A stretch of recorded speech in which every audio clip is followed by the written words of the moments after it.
Gjatë viteve të fundit në regionin më të gjerë të Pollogut në mënyrë të theksuar është rritur numri bastoreve sportive dhe kazinove, tek të cilat për çdo ditë dhe sidomos gjatë vikendeve qëndrojnë gjithnjë më shumë persona të cilët janë të apasionuar pas lojrave të fatit dhe përfitimit padjerës. Në mesin e atyre që frekuentojnë këto ambiente, jo rrallë mund të hasen edhe persona të mitur, edhe pse ata e kanë të ndaluar ligjërisht që të bëjnë pjesë e lojrave të fatit. Kjo sipas nenit 20 të ligjit për lojrat të fatit dhe lojrat të tjera zbavitse. Në kuadër të kësaj, sektori i punëve të brendshme tetov edhe njëherë përkujton prindërit dhe fëmijët e tyre që ende janë në moshë të mitur që të bëjnë çmos dhe të përmbahen nga vizita e të gjitha ambienteve ku organizohen lojra të këtilla. Nëse nuk veprojnë sipas asaj që parashikon ligji, ata do të përballen me parashtresa penale.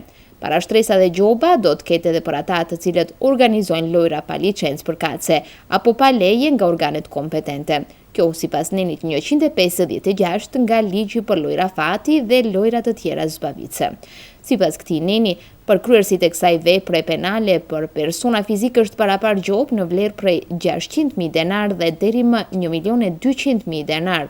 Ky fakt i mbështetur gjithnjë në shpresën për të fituar dhe i përballur shpeshherë para shkënjimit të humbjes është bërë lënd hulumtimi edhe për psikologët. Musa Musaj, teolog dhe psikolog, radhit pasojat e stresit të pritshmërisë nga ky lloj përfitimi, por edhe ato që reflektojnë në rastet e shkënjimit, ndërkohë që këto të fundit janë më të sigurta. Drejtimi është ajet kuranor kategorik, i cili flet për ndalesën e lojrave të fatit, edhe në këtë drejtim ne nuk mund të themi asgjë jashtë këtyre kornizave dhe jashtë këtij përshkrimi ose deskripcioni të cilin Islami jo a bën, ose më drejt themi Kurani famlar tu a bën lojrave të fatit.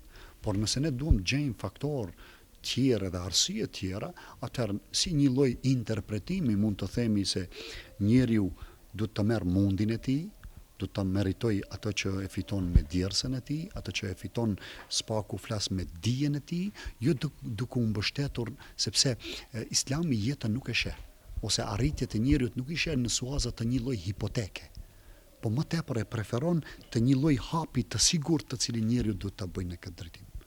Unë nuk do kisha kundër asgjë nëse do ishte kuizi i detyrisë, edhe në kuiz të detyrisë le të fitohet, sepse është mundi i dikujt edhe investimi i dikujt. Megjithatë, mënyra dhe krijimi i një lloj varshmërie kaq të madhe tek njerëzit sa i përket lojrave të fatit, tek të cilat unë gjykoj spaku në bazë të informacioneve se fituesit janë shumë pak në numër, dhe kjo tregon që njeriu vetëm humbje i sjell, apo mos flas për aspektet psikologjike që i ushtron tek njeriu i cili ka dështuar, ose nuk ka fituar atë për të cilën ka pritur. Dhe ju tani e kultivoni një dëshirë apo një vullnet në drejtim se do fitoni diçka në mënyrë hipotetike, domethënë të mundshme sipas jush, pastaj në momentin e dështimit i ktheheni demoralizimit të thellë, edhe ky demoralizim do ndikojë në prishje të raportit familjar, në prishje të raportit tuaj me fëmijët, do ndikojë në prishje të raportit me shoqërinë, edhe me krejt shtresat tjera me të cilët ju do të jeni në kontakt. Atëherë cili janë fitimi unë nuk e kuptoj. Teologu Musa Musaj të gjitha lojrat e fatit i fut në grupin e ndalesave të mëdha të cilat ligjvënësi suprem rreptësisht i ka ndaluar, dhe kjo për shkak të dëmit që u sjellin vetveteve të tyre, familjeve dhe shoqërisë në përgjithësi. Duke marrë përbazë dëmin që shkaktohet me këtë rast, Musaj thotë se ai që merr guximin të thekë të urdhër të krijuesit kontribon për një sëmundje të shoqërisë me të cilën ne sot po ballafaqohemi. Edhe nëse në pas 10 humbjeve i ka ndodhur dikuj që në mënyrë flasëm rastësishme, shisa mirë, të rastësishme të ketë fituar diçka, përsëri është e pariparueshme ai investimi i gabuar ose ato humbje të mëdha që i ka pas në raport me të tjerët. Për atë arsye, ne mund të përmendim faktorë të ndryshëm, si një lloj interpretimi, por sa i përket bazës kategorike, atë e gjejmë më drejt edhe në mënyrë precize, ku thotë se ato janë veprime të djallit të mallkuar. Do thënë, ai merret me ndërtim hipotezash ose hipotekash, ose ai merret me supozime, me pritshmëri jo të sigurta. Besimtari është ai që hec në këtë drejtim hec më i sigurt dhe më i vendosur dhe më i prerë sa i përket gjërave të caktuara. Dhe për atë arsye nuk e lejon ose spaku nuk tolerohet një mënyrë e fitimit kushtimisht tonë, ose edhe e humbjes, se unë gjykoj më shumë humbin njerëzit se sa që është e fitimi atij, edhe këtu fitues gjithnjë janë ata themeluesit e këtyre qendrave kushtimisht të mbrapshta për popullatën tonë si të tillë. Megjithatë, shumica e qytetarëve lojrat e fatit në për kazino e bastore sportive i shohin si shpëtim dhe rrugdalje nga varfëria, duke harruar se të mirat e një pasurie të fituar në rrugë të paligjshme asnjëherë nuk mund t'i shijosh, sepse të njëjtat jo vetëm që nuk të sjellin dobi, por të krijojnë edhe vashmëri nga një sëmundje e cila çekuilibron themelet e personalitetit individual dhe bashkë me këtë atij familjar e shoqëror.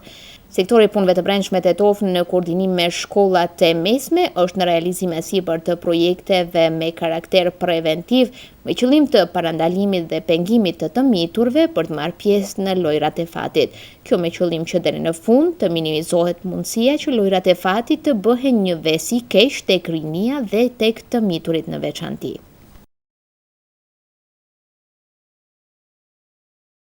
Pollogu është i vetmi region ku jeta në fshat është më tërheqëse se ajo në qytet.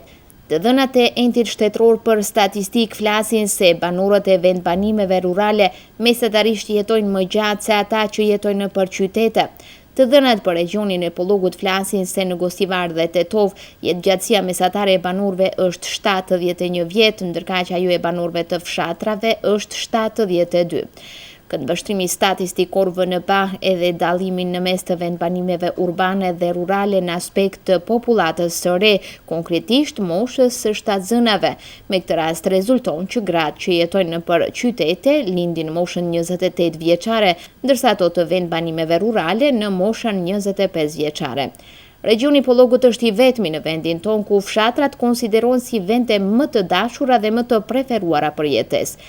Sipas Entit Shtetëror për Statistika, gjatë vitit të kaluar në regionin e Pollogut janë zhvendosur apo kanë migruar 193 persona, ndërsa 112 prej tyre janë vendosur nëpër fshatra.